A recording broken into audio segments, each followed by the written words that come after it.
Stand, please, for the gospel. The Holy Gospel according to St. John, the first chapter. Glory to you, O Lord.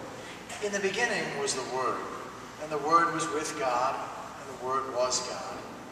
He was in the beginning with God.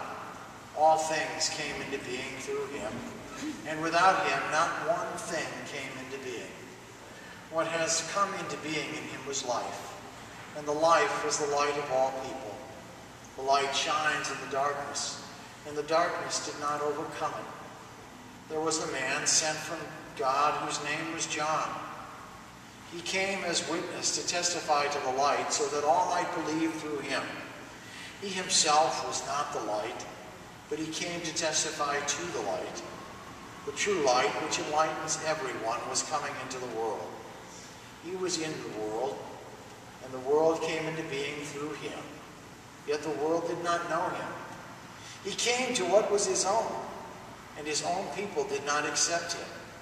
But to all who received him, who believed in his name, he gave power to become children of God, who were born not of blood or of the will of the flesh or of the will of man, but of God. And the Word became flesh and lived among us, and we have seen his glory, the glory of the Father's only Son, full of grace and truth. The Gospel of the Lord. Praise to you, O Christ. You may be seated.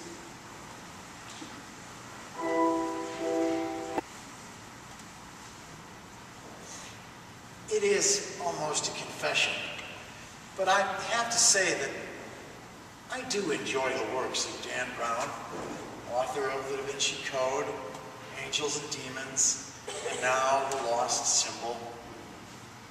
His books are almost always page-turners that are full of interesting facts that leave one so excited about the story and saying so often, "Hey, I didn't know that one never stops to consider the implausibility of some of the plot twists and turns. That was the case for me last fall when I read The Lost Symbol. It was set in one of my favorite cities, Washington, D.C. And the plot revolves again around Harvard cryptologist Robert Langdon facing an evil murderer, the Freemasons, high-ranking members of the Smithsonian Institution, the Dean of the National Cathedral, and members of the Central Intelligence Agency, all trying to decipher a lost code of Freemasonry that, if used for evil, could dominate the world, or, if used for good, could unite all the world's people together and usher in a reign of peace. Good guys, bad guys, and not so sure who's who guys, all trying to be the first to decipher a code that could forever change the course of history. The plot's first problem is that all these people run around committing mayhem. And we're supposed to believe that nobody notices because there's a Washington Redskin playoff game going on. At least 3 murders are committed. The Smithsonian Museum Science Support Center is blown to smithereens. Black helicopters land in DuPont Circle and hover over the Masonic House of the Temple in the middle of Washington. And nobody in the media seems to notice or care. We're asked to believe, I guess, that it was because they were all too involved in the Redskins game to take note of or care about the chaos going on all around them.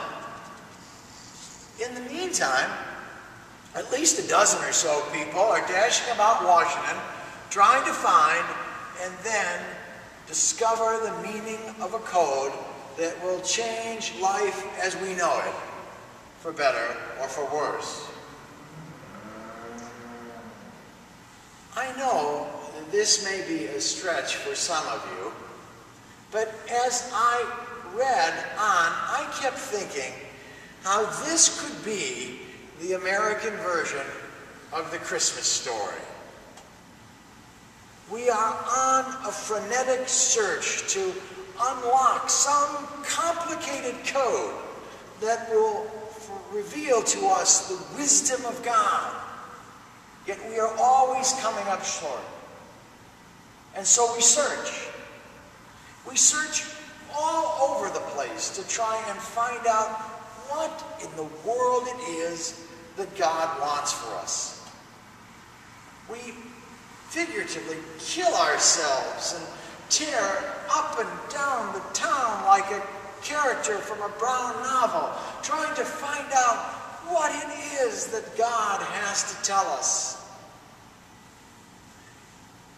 And probably most dangerous of all, we search for a word from God without ever listening to God.